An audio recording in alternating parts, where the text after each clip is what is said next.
everyone, welcome back to It's All Light. I'm your host, Natalie Baugh. I can't believe another week's already passed us by, and it's October. Happy October, everybody.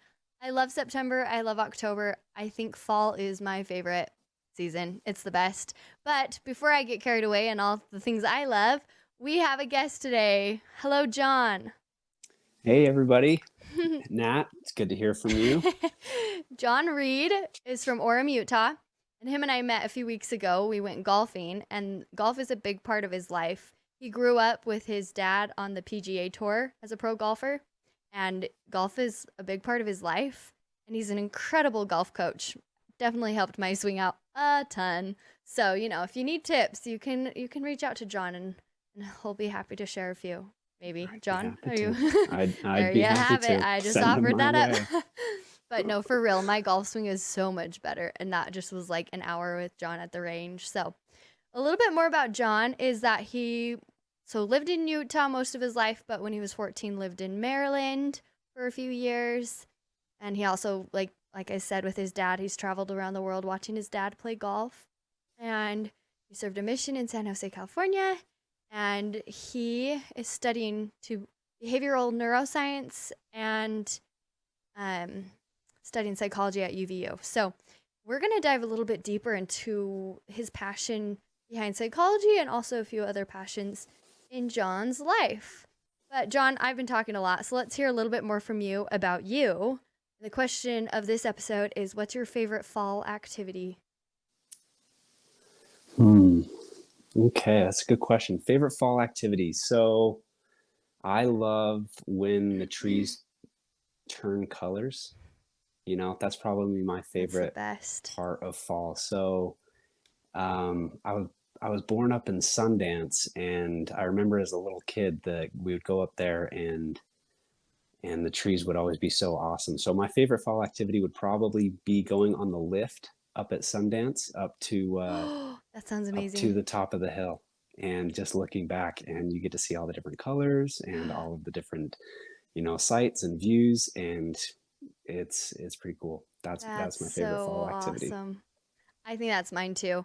As soon as the leaves start changing, I try to go on a run every day where the leaves are, either a trail run or today I went up Vivian Park, that road up to South Fork Park.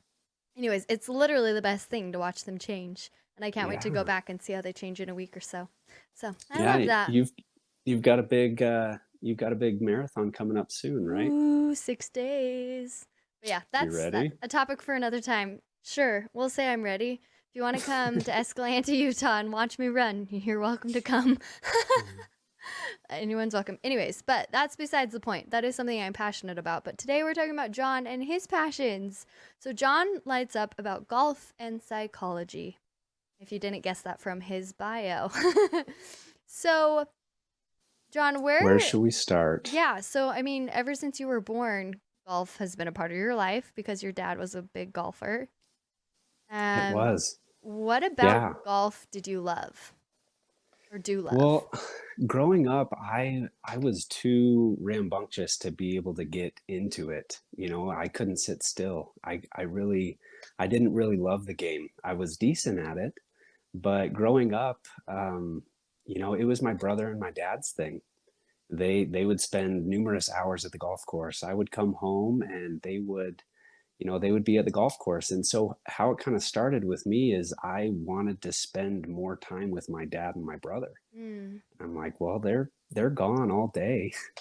I guess if I want to spend time with them, I need to pick up golf. So I played soccer up until I was about 11. And then, 12 years old, I started getting into the game. So that's awesome. I got a little bit of a late start, but man, it has taught me so much.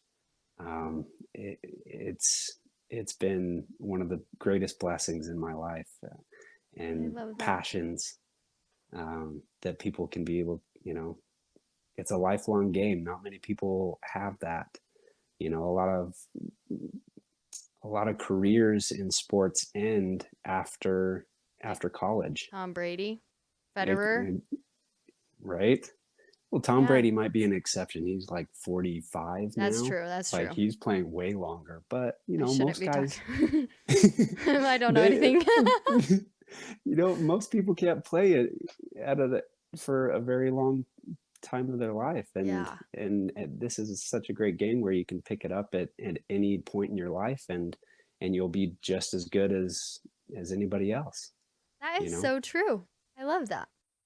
Um, oh, I had another thought. Oh, I remember. So I feel like when you're passionate about something, how do you feel like it's grown? Like you said, you started out to spend time with your dad and brother, but what made you fall in love with golf?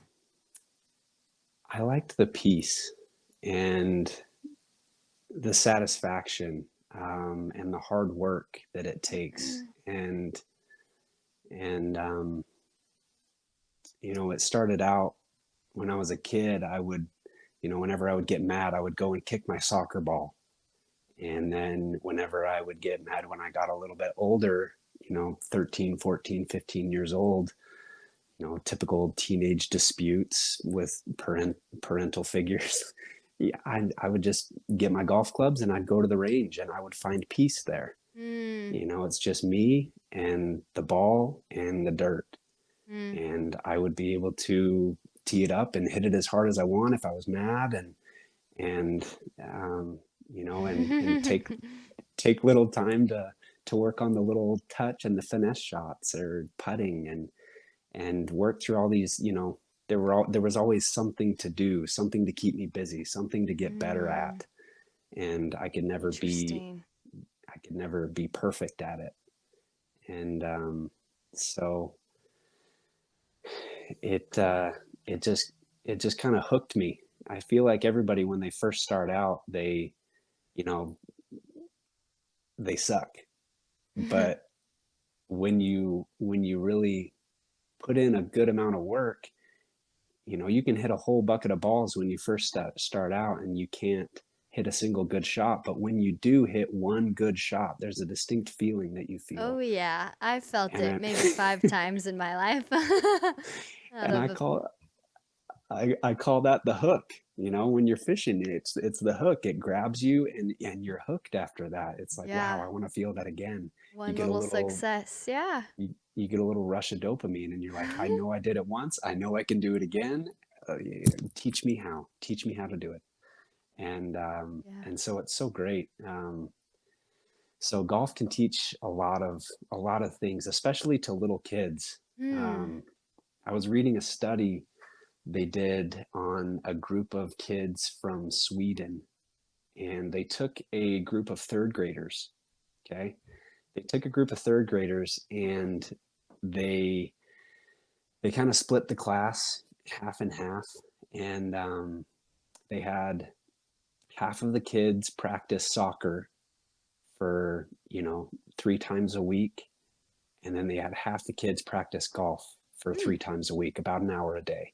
Interesting. Not an hour a day, but like an hour every 3 times throughout the week. And then they watch the kids' behaviors, and they watch the kids, grades, for the next 3 years. Whoa, 3 years. So Wow.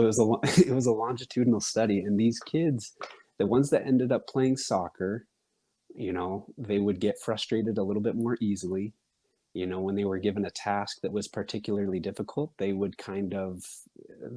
more prone to give up. Hmm. But the ones that played golf, um, they had they found that it built resiliency. So, Interesting, because I feel like golf makes me pretty frustrated. oh, super But frustrating. soccer definitely makes me frustrated too. But yeah, I mean, all sports can Mm, make you frustrated, true. especially for starting out. But if you practice golf, it showed that these kids were more able to ask for help and direction. They were more willing to seek correction, and they were more Hmm. willing to do and try hard tasks. Hmm. Do you think part of that relates to the fact that it's an individual sport versus a team sport? Because I know there's benefits in both. Like a few episodes back, we talked about football and learning to do your part on a team. But with golf or with like running, for me, it's focusing on me and my form and my time. Or golf, it's focusing on your swing and your body position and your hip movements and etc. So, What do you think I, about that? I think it plays a little bit of a part. I mean, yeah, there's nobody else to blame in golf, just like there's nobody else to blame in running. You know, Mhm. any I think any individual sport, it might build that resiliency. Ooh, And interesting. it's Focuses on you and what you can do. yeah, there's no ref in golf. You are your own ref. There's no ref in running, you know. So It's true. you are your own ref. You got to call the shots and you got to be honest. So Hmm. it builds different values and characteristics in people than say football or basketball or you know soccer or anything like that. So Yeah. just one of the small reasons why I love it. It builds different traits. And you mentioned how, like, because your father grew up golfing too, he learned a lot of these lessons that golf can teach you. What are some stories about how your father has impacted your life through the game of golf? Oh man, my dad has played a huge role in my life. Um, he he didn't have a perfect upbringing, pretty tough circumstances. He had to dig it out of the ground. He moved around a lot, and he played for BYU, and then made it on the PGA Tour, and then one of the things that I remember most um, is when he caddied for me in one of my tournaments, and I was like, I don't know, 15, 16 years old, and I was pretty nervous, and I don't like keeping score. I just like playing. I just like getting on the course, doing my thing, and hitting the shots and Mm. doing my thing. And so I'm like, Dad, will you keep score for me today? And he's like, Yeah, sure, I'll keep score. So we go. I play fairly decent. Nothing great, and I didn't win, but it was nothing to be ashamed about. And we're at the scoreboard, scoring tent, and at the end of the round, and I say, all right, well, how did I end up? I think I shot, around close to even par, and I look down at a scorecard, and all he has on there is, there's a bunch of blank spaces, and then there's a smiley face, and then there's a bunch of blank spaces, and then another smiley face. And I'm like, well, okay, yeah, hole seven, smiley face. Well, what does that mean? Why did you put a smiley face there? He's like, oh, that's the hole where you had a grade up and down on. I'm like, okay, what about hole 10? There's another smiley face there. Oh, well, that's the hole that you hit it way left. And then you had to hit that hard recovery shot. And then you ended up making a really good bogey there. And Hmm. I'm like, okay. Well, what about hole 14? He's like, oh, that was another smiley face. You made a solid birdie, and you hit three really good shots. You made a long putt. And I look at, okay, well, he knew my score. He had it written down, but underneath the score, he had a smiley face. And that was how he kept track in his mind. And I asked him about it Hmm. later. I'm like, why do you keep those smiley faces on your card? Even when I caddied for him in his tournaments, the big time PGA Tour, he would put down smiley faces on his card, and that's how he would remember them. And he says, I don't when I look back on my scorecards and my rounds, I only want to remember the smiley faces. I don't want to remember the shot that I hit way left or the shank or the hook or the slice. I just try to focus on the good and remember the smiley faces Oh my gosh, I throughout love throughout the that. day. I'm going to start to do that now. Next time I go golf, I'm going to put some smiley faces there. Because I also hate keeping track. After five over bar, I'm like, alrighty, I've I had know the enough. feeling. I doubt you do, but Oh I'm no. not great at golf. But I love that story. I think that is so remarkable. And every Thank time I hear the word caddy, I just think of the movie The Greatest Game Ever Played with Shia Oh, LaBeouf. Oh, it's, such a it's my good favorite. movie. I It's love my golf favorite. movies. I'm trying to think of any other golf movie I've seen, and that's the only one I can think of. But Oh, when, I love the part in that movie where he's walking home with his mom, and she's like, "Oh, that was beautiful music, wasn't it?" And he says, "Yeah." He says, "I remember." He says, "It was almost as if the music was coming through her from somewhere else." And he says, that's the feeling. And then he kind of trails off. He says, that's the feeling I've always wanted. And then he trails off, and then they keep on walking. And he wanted to say, that's the feeling I've always wanted with golf, you know? And I don't it's, remember that part. We're all gonna have to go watch that movie now. I love it. Why do you love that One of part? my favorites. Because that's the feeling. When you find your passion, it is like that. It's like the music is flowing through you from somewhere else. You Ooh, know, that's going on the quote wall. When you find your passion, it feels right, right? that's right. Oh, Yeah. I It love just being passionate. It's so fun. it is. I'm passionate about fun. I I love fun. I have too much fun, Golf can be fun and golf can be so much fun. if you don't take it too seriously. If you take it too That's seriously, true. it's Add not those fun. smiley faces to your scorecards. My goal That's is to right. golf once a week. I haven't fit it in my calendar yet, but I am You can do going it. to this Uh, week. I have to do it this week. So, Let me know. we'll Let me schedule let that me out. know when you want to hit the range. But back to the passion of golf and life lessons and values and morals. I love hearing about how this sport bonded you and your dad, and that cool story teaching you and teaching him just how he lived his life and how you patterned your life after that. What are some other lessons you've learned from golf? Um, I've learned how to carry myself, I think, how to handle difficulty. Hmm. Um, I think how to control my temper. Ooh. Um, I remember one time I was playing with my dad when I was like 12, 13 years old. And, 12, 13 years old, you're almost, you're coming into your manhood, which means you have a lot of testosterone going through your body. And that affects your brain. That makes you more prone to anger bursts and, freakouts and, Mm-hmm. controlling your temper. Very difficult for Mm-hmm. teenagers. Mm-hmm. So I was on the golf course, and that was tough for me at that time. And I remember we were on the 14th hole at Riverside, and I'm playing with my sister and my dad, and he comes. He's walking down the middle of the fairway, and I didn't hit a good shot, and I was not playing good that day, and I was right on the verge of losing it. And Mm. and I hit a shot, and then it hits the tree, and I just look down, and I've had it. And I take my club and I throw it at my bag. And Mm. my dad looks back. He looks over his shoulder and he sees what I did. He sees that I threw my club and he was about to hit his shot. And he leaves his ball where it's at. He picks up his clubs and he starts walking in towards the clubhouse.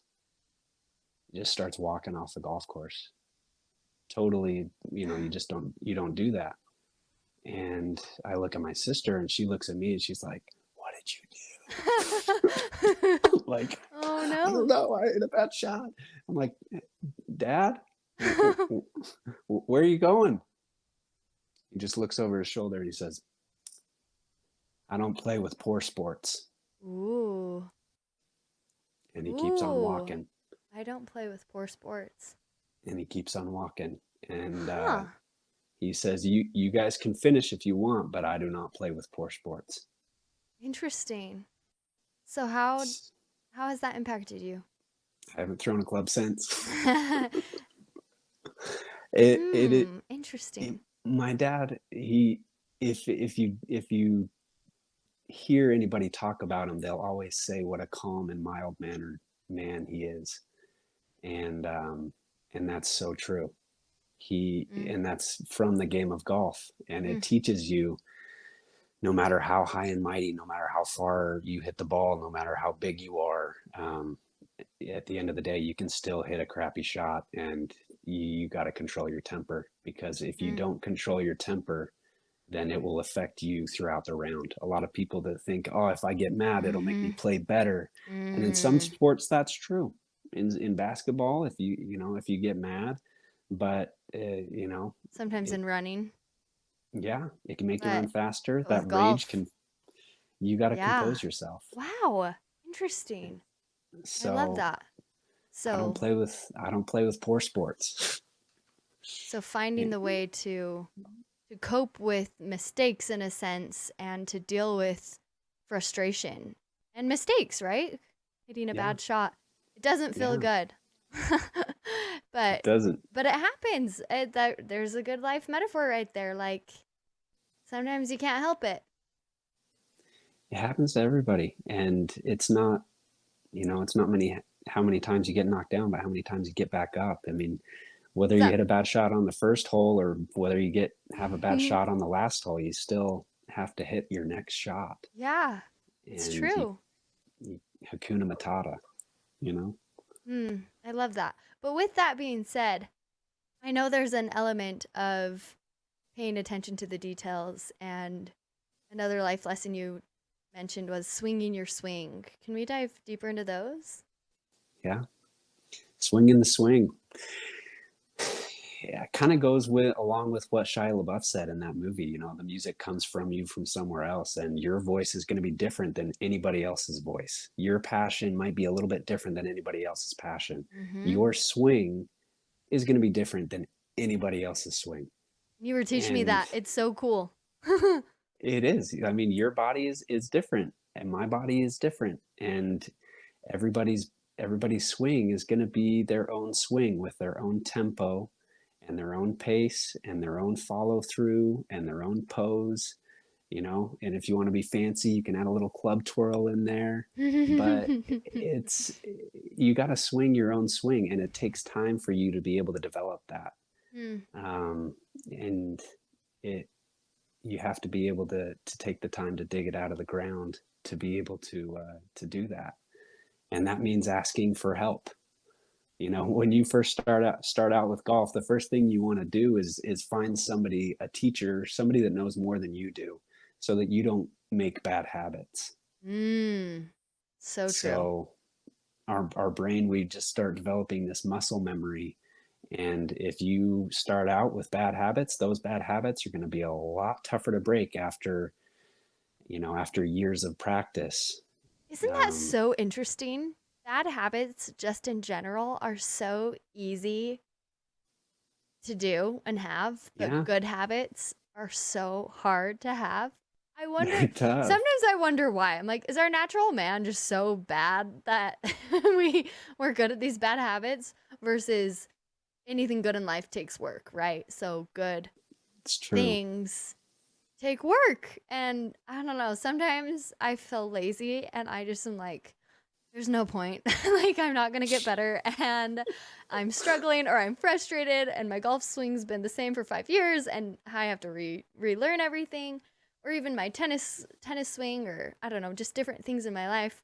And then even more personal things like mistakes or things I'm working on. Like, Right. sometimes looking back, you're like, oh, have I changed at all? And it's so easy to fall into bad habits. But those good habits, once developed, really make such an impact in your life. It is. I mean, and one thing that my dad always used to say is you can't know until you've been showed. Ooh, you can't You know until you've been showed. Yeah, you can't know until you've been showed. And he used to say it in his he doesn't have an accent, but he's great at impersonations. One thing on the PGA Tour is you've got people from all over the country, and so you got Greg Norman from Australia, and then you got Gary Player from South Africa, and you've got you know, one of his good friends was Seve Ballesteros from Spain, and so he was great at impersonating these different golfers. But that quote came from Jim Thorpe, who was an African American guy on the PGA How Tour cool.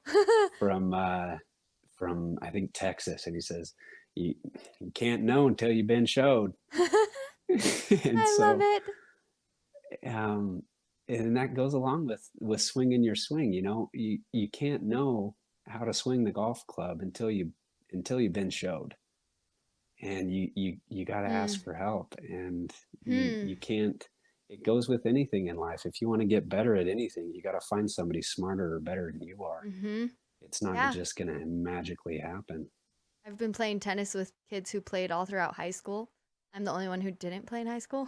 How's that going? And I've gotten better. It's There amazing. you go. And they've seen me get better too. I think people noticing you getting better or noticing you have a good hit, like when you and I went golfing and I'd hit a shot and I'd be like, it was fine. You'd be like, no, that was really Hmm. good and this and this. I was like, oh, wow, that was good. And then you want to like do it again. And then just knowing that people have been saying, like, oh, yeah, you have gotten better playing tennis every week. Like, Hmm. I know that that consistency is getting me somewhere, even though I hit it bad sometimes or I can't play very well. I still can't win a set. Like, you know, Right. tennis is a whole nother game. We're going to do an episode on tennis. So I'm going to go find some tennis Oh, friends because I love love it. tennis. But I do love golf. I just am learning more about golf and Well, learning once how a to enjoy week. it more. I know, my Once once a a week. week. If you can get out there once a week, you'll make,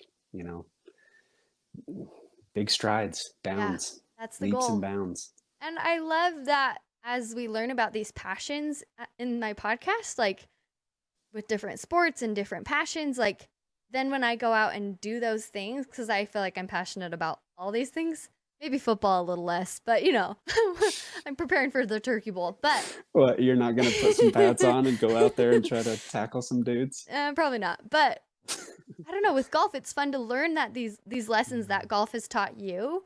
And then when I go out and golf, I can think about these, like the smiley face. I'm going to be looking for the smiley faces and paying Right? attention to the details and figuring out what bad habits I have and how I change those, whether it's like adjusting my grip or hanging my hands lower or, stopping or fluid. I don't know. There's so many little Yeah. terms with golf, but it's so fun to think about all these things. Before we jump into your next passion about psychology, do you have any last thoughts about golf? Um, I would say if you haven't tried it, get out and try it. Mm-hmm. Find a find somebody that is a little bit better than you are, or if you're even just on the range and you see somebody swinging and you know that they're hitting the ball a lot further than you are, don't be afraid to ask for help because you can't know until you've been showed, Mm-hmm. and nothing comes easy. And Nothing comes easy. with I need to remember that. with golf, um, you have to figure out a way to stay positive and maintain that optimistic attitude that that childhood attribute that I talked about, resiliency. You Mm-hmm. have to be able to stay resilient and say, I didn't hit that one good, but I'll hit the next one good, And you even if know. you don't, then you'll hit the And one even after if you that. don't, Because there's always another I, shot. I always am like, okay, my next one will be better, and then it goes horrible, and then I just have five more horrible shots, and then one good one, and that one good one can carry you the next 10 bad shots. That, that's your smiley face. That's your smiley face. Or occasionally getting a good putt. There's nothing better than hitting a good putt. Oh, the sound of the ball hitting the bottom of the cup. And there's nothing That's worse than getting 5 extra strokes on the green. Anyways, I don't know if you've been there, but I have. I have. Um, I have. anyways, I love this, and I love that I'm loving golf more. And if you are interested in coming, I'm not great, and you can feel like you're a good golfer with me around. So, open invite for anyone. Well, Let's do it. I'm excited to talk about this next topic too, because I know it's important to you. You're studying it, and it's a big part of your life. So, what's a little background of your passion about psychology? So this is more of a recent passion. Um, I delved into psychology in the year of 2020. Such a great year for everybody, I'm sure. A little bit of craziness at the time, but I was working up at Impact Golf Center, teaching and fitting and building golf clubs, and I was um, I was teaching a lesson out at Fox Hollow, and I stepped in to give some instruction, and my student swung the driver back, and he hit me on the top of the head, Oof. and I got a pretty gnarly concussion Hmm. and a scar to prove it, and it was not so fun. So I went into the doctor, and they said, "Well, you don't need stitches. I think you're good." But they didn't warn me anything about concussions. Turns out I had a pretty gnarly concussion, and it caused um, a concussion-induced psychosis. Mm. So the part of the brain where I got hit, um, it controls your view of reality, your negative thoughts, and your isolation. So for about a month and a Wow. half, I was in a place, pretty dark place because of the negative thoughts, and I isolated, and my view of reality was completely distorted. And it was a very scary place to be.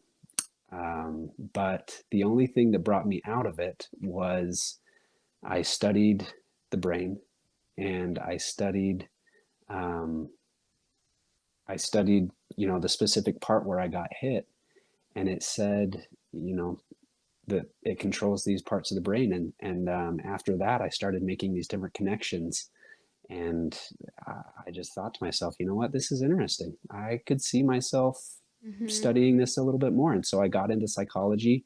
I went back to school, and a year and a half later, I graduated at the end of December, so a couple of months, That's so and interesting.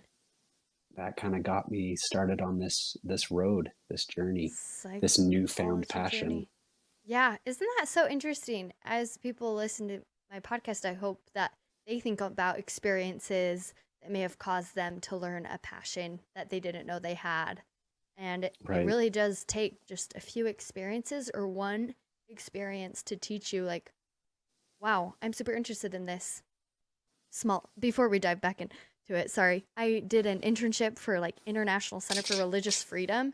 No idea that I had a passion about that until I was just in it, and I was like, oh my gosh, this is so interesting, and I almost wanted to be a lawyer, but that's a whole nother story. But let's dive back into. You still could be. Still I could mean, be. You're right. That we'll talk about that another time. Sorry, I don't want to get sidetracked because this is so important. Um, so with psychology, in the form I had you fill out, you talked about there's rational and irrational self-talk and benefits. And I was mhm. and you mentioned a story about your dad winning on the PGA Tour and sports psychology. How do those Yeah. relate? Um, Rational and irrational self-talk. This one's super interesting. You know, there's probably going to be a good amount of people that have played golf on here that know the verbal abuse that goes on in your head after you hit a golf shot. You hit the golf shot, and like, oh, you idiot, why did you hit it there? Why in the world would that was the only place you couldn't hit it, and that's the shot that you hit. Or they'll hit it and they'll be like, Mhm. oh, I knew I was going to do that. I could just feel it. you know and our brain is so powerful. And my dad, he was here's a little golf trivia for you. He was the first guy on tour to make $1 million in without winning a golf tournament. Whoa. So he would place top 5, top 3, top 10. He was in multiple playoffs but could never pull the trigger. Probably the biggest point in his career, when he almost won the US Open. He almost won. Whoa. He took second, but we had a miraculous comeback where Payne Stewart beat him on the last hole. He birdied like the last hole to beat him.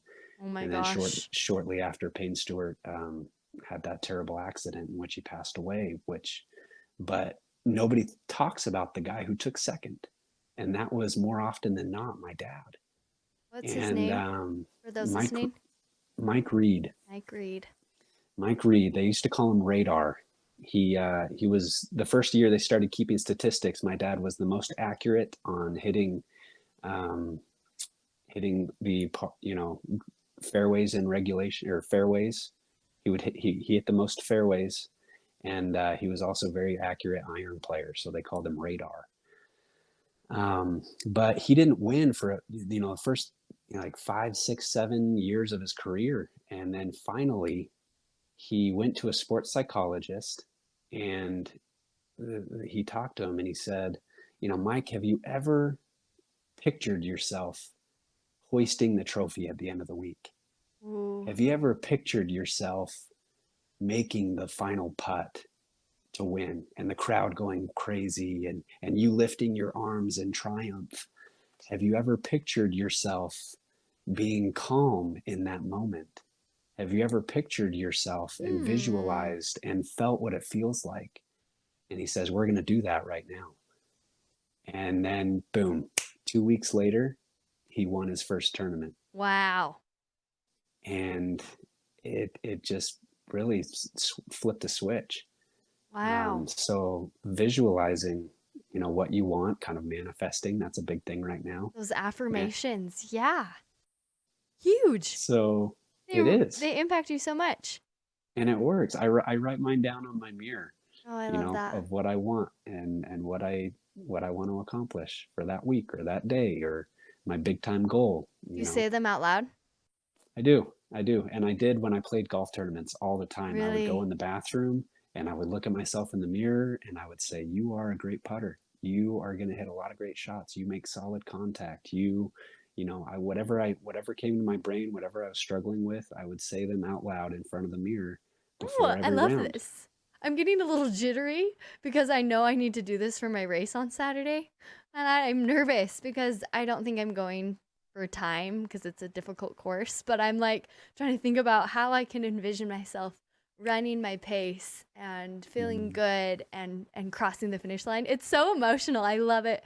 And but I'm like trying to mentally prepare myself like this because I mean mm, everyone always says running's a mental game and it is. it's really hard sometimes, but I don't know, I love that these daily things and especially when you're in a golf tournament just repeating those positive thoughts in your head and it propels you to do better. It's just so cool. It's psychology. There's the facts. Right.